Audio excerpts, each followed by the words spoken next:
ਸਮੇਂ ਨੂੰ ਸੱਦ ਬੁਲਾ ਕੇ ਉਦਾਸ ਹੋਣਾ ਤੇ ਸ਼ੇਰ ਲਿਖਣਾ। ਗਏ ਸਮੇਂ ਨੂੰ ਸੱਦ ਬੁਲਾ ਕੇ ਉਦਾਸ ਹੋਣਾ ਤੇ ਸ਼ੇਰ ਲਿਖਣਾ। ਅਜੀਬ ਰੁੱਤ ਸੀ ਪਈ ਮੁਸਕਰਾ ਕੇ ਉਦਾਸ ਹੋਣਾ ਤੇ ਸ਼ੇਰ। ਅਜੀਬ ਰੁੱਤ ਸੀ ਪਈ ਮੁਸਕਰਾ ਕੇ ਉਦਾਸ ਹੋਣਾ ਤੇ ਸ਼ੇਰ ਲਿਖਣਾ। ਤੇ ਉਦਾਸ ਮੈਨੂੰ ਨਾ ਵੇਖ ਸਕਦੀ, ਕਿਸੇ ਦੀ ਅੱਖ ਸੀ ਉਦਾਸ ਹੁੰਦੀ। ਕਿਸੇ ਦੀ ਅੱਖ ਤੋਂ ਮੈਂ ਲੁਕ ਲੁਕਾ ਕੇ ਉਦਾਸ ਹੋਣਾ ਤੇ ਸ਼ੇਰ।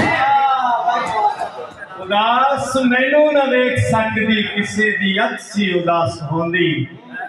ਤੇ ਕਿਸੇ ਦੀ ਅੱਖ ਤੋਂ ਮੈਂ ਲੁਕ ਲੁਕਾ ਕੇ ਉਦਾਸ ਹੋਣਾ ਤੇ ਸ਼ੇਰ ਲਿਖਣਾ। ਔਰ ਸ਼ੇਰ ਲਿਖਣਾ ਕਿ ਉਦਾਸੀਆਂ ਦੀ ਤੇ ਭੀੜ ਸਾਰੀ ਮੇਰੇ ਵਜੂਦੋਂ ਗੁਜ਼ਰ ਰਹੀ ਸੀ। ਮੈਂ ਘਰ ਦੀ ਕੰਧਾਂ ਤੇ ਅੱਖ ਟਕਾ ਕੇ ਉਦਾਸ ਹੋਣਾ ਤੇ ਸ਼ੇਰ। ਕਿ ਭੀੜ ਸਾਰੀ ਮੇਰੇ ਵਜੂਦੋਂ ਗੁਜ਼ਰ ਰਹੀ ਸੀ। ਮੈਂ ਘਰ ਦੀ ਕੰਧਾਂ ਤੇ ਅੱਖ ਟਿਕਾ ਕੇ ਉਦਾਸ ਹੋਣਾ ਤੇ ਸ਼ੇਰ ਲਿਖਣਾ। ਤੇ ਜਦੋਂ ਇਹ ਯਾਦਾਂ ਦੇ ਦੀਪ ਬਲਣੇ, ਨਮਾਜ਼ ਫਿਕਰਾਂ ਦੀ ਨੀਤ ਲੈਣੀ।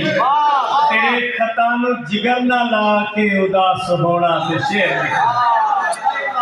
ਤੇ ਉਹ ਜਿਸ ਦਰਿਆ ਦੇ ਪਾਣੀਆਂ ਨੇ ਨਖੇੜ ਦਿੱਤਾ ਆਸੂ ਪਿਆਰ ਮੇਰਾ, ਤੇ ਉਸ ਦਰਿਆ ਦੀ ਮਨ ਤੇ ਜਾ ਕੇ ਉਦਾਸ ਹੋਣਾ ਤੇ ਸ਼ੇਰ